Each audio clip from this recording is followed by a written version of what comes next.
Halo semua, di video kali ini saya akan menjelaskan bagaimana saya sebagai seorang PR menganalisa suatu krisis atau isu publik berdasarkan peran dan fungsi manajemen public relation. Video ini dibuat untuk mata kuliah dari manajemen public relation. Nah, pada kali ini saya akan membahas tentang restoran pizza terbesar yang ada di dunia. Pada tahun 84, restoran pizza terbesar ini pun membuka gerainya di Indonesia, yang hingga saat ini restoran pun masih berjaya. Nah, kasusnya bermulai pada saat tahun 2016, media Indonesia dikejutkan oleh restoran pizza ini, dikarenakan kabarnya restoran ini menggunakan bahan-bahan yang sudah kadaluarsa untuk memproduksi makanan yang dijualnya. Hal tersebut terjadi saat investigasi dilakukan oleh dua media ternama, yang dimana pada investigasi tersebut menghasilkan sejumlah dokumen, yang kemudian dokumen tersebut dibenarkan oleh sejumlah bekas pekerja dari restoran pizza tersebut. Sebagai seorang PR, untuk melakukan penelitian riset dibutuhkan 4 tahap. Yang pertama adalah tahap pencarian informasi, yang kedua adalah tahap planning, yang ketiga adalah tahap tindakan komunikasi, dan yang keempat adalah tahap evaluasi. Dan di sini saya akan membahas tahap tersebut satu demi satu. Yang pertama adalah tahap pencarian informasi.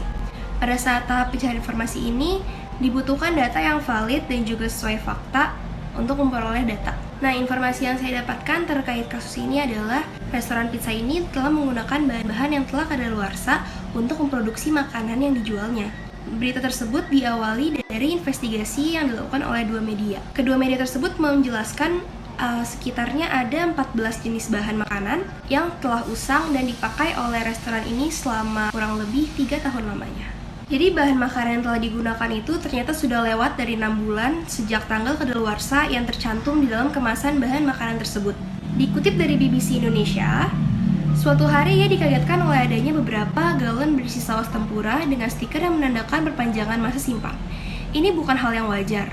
Ia pun menanyakan soal itu dan mendapat penjelasan bahwa langkah ini sudah disetujui oleh bagian Quality Assurance. Mencari tahu lebih lanjut, dia pun mendapat kabar tentang dugaan bahwa memperpanjang masa simpan adalah praktik yang sejak lama dilakukan. Tahap kedua adalah tahap planning. Setelah kita mendapatkan informasi tersebut, tindakan pertama yang diambil adalah menghukum oknum yang telah melakukan hal tersebut dengan hal yang setimpal dan sesuai hukum yang berlaku.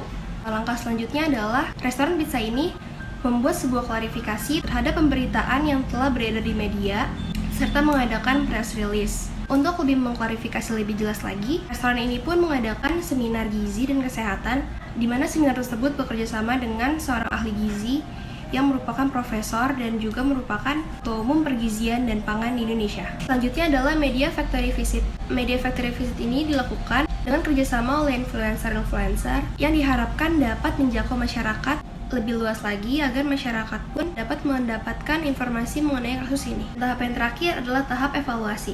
Di tahap terakhir ini, media memantau kembali berita-berita yang berkembang sehingga restoran pizza pun dapat mengetahui apakah upaya yang telah dilakukan berhasil sepenuhnya atau tidak. Dan evaluasi yang dilakukan oleh restoran pizza ini pun diambil dari bagaimana respon masyarakat terhadap produk makanannya dengan mengumpulkan review-review yang diharapkan review tersebut dapat membangun restoran tersebut. Dan berikut adalah program-program PR yang akan saya lakukan. Jadi program yang akan saya lakukan sebagai seorang PR adalah lebih menyebarluaskan informasi-informasi produk melalui para influencer dan juga melalui akun sosial media resmi dari restoran pizza ini.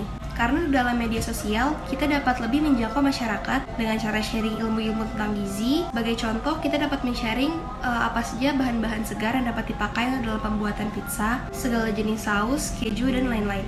Dan untuk mencegah hal yang sama terjadi kedua kalinya, setiap bahan makanan yang masuk akan dilakukan pengecekan terlebih dahulu, dan mengenai tanggal kadaluarsa dan tanggal produksi akan ditekankan lebih dalam lagi. Dan selain itu dilakukan juga pengecekan untuk pihak-pihak yang berada di bagian dapur yang dilakukan secara rutin agar meminimalisir kesalahan-kesalahan serupa.